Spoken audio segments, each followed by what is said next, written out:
दुर्भावना यदि बनी रही है और संशय यदि बना रहा है तो ज्ञान प्राप्त होता ही। दुर्भावना का अर्थ है असत चरित्र, चरित्रहीन व्यक्ति। जब चरित्रहीन व्यक्ति होता है तो वो ज्ञान को प्राप्त नहीं कर पाता। ना अविरतः दुष्चरिता, कठोपनिषद में कहा, जो मनुष्य दुष्चरित्र से विरत नहीं हुआ है ऐसे व्यक्ति को ज्ञान प्राप्त नहीं होता। और जिसके अंदर संशय है वह व्यक्ति भी ज्ञान को प्राप्त नहीं कर सकता। संशय आत्मा विनश्यति। तो ये दो जो भाव है उसकी निवृत्ति मुमुक्षु को करनी ही पड़ती है, दुर्भावना की और दूसरी संशय की। और खास करके गुरु के प्रति तो कभी संदेह करना ही नहीं चाहिए।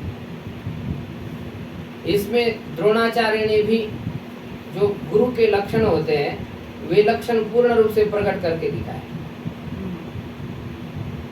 गुरु कैसा होना चाहिए, क्योंकि गुरु के बिना तो ज्ञान की प्राप्ति हो ही नहीं सकती है।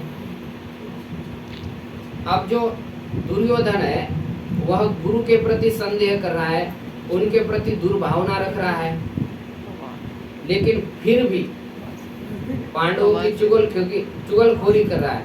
लेकिन द्रोणाचार्य ने कुछ उसका उत्तर दिया क्या? कुछ उत्तर तटस्थ रह गए। इसका मतलब जो गुरु होते हैं वो कैसे होने चाहिए? तटस्थ होने चाहिए। द्रोणाचार्य के तो दोनों भी शिष्य है, पांडव भी है और दुर्योधन आदि भी है। लेकिन दुर्योधन की बात सुन करके वो कुछ भी नहीं बोले, उसका कुछ उत्तर नहीं, तटस्थ रहे। माने जो तटस्थ रहता है अपने शिष्यों के प्रति वही गुरु होने के क्या है लायक। स्वयं द्रोणाचार्य जानते हैं कि द्रुपद पुत्र धृष्टद्युम्न मेरे मृत्यु का कारण है, लेकिन फिर भी वो मृत्यु से डर नहीं रहे। इसका मतलब द्रोणाचार्य क्या है? ब्रह्म ज्ञान को प्राप्त हुई है, तभी उनको डर नहीं लग रहा है। अभय स्वरूप को प्राप्त हुए ना, वो गंभीर है। भले ही मेरे को धृष्टद्युम्न मारेगा तो क्या मारेगा, मेरे शरीर को तो मारेगा। तो ये उनके अंदर गंभीरता है, निष्पक्षपातता है। ना वो दुर्योधन के पक्ष में उत्सुक है ना पांडवों के पक्ष में उत्सुक है।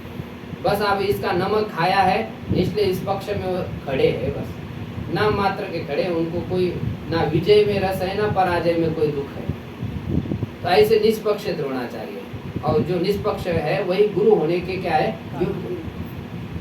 और जो सहनशील है, शिष्य होने के बाद शिष्य को तो बड़े विनम्रता से व्यवहार करना चाहिए गुरु से। लेकिन ताने मार दिए बहुत सारे दुर्योधन, लेकिन फिर भी द्रोणाचार्य कुछ नहीं बोल रहे, माने वो सहिष्णु है, समाशील है और उनकी क्या है समानता की बुद्धि है। तो जिस गुरु के अंदर सहिष्णुता हो, समाशीलता हो और समत्व बुद्धि हो, वही वस्तुतः गुरु होने के क्या होता है योग्य होता है। तो द्रोणाचार्य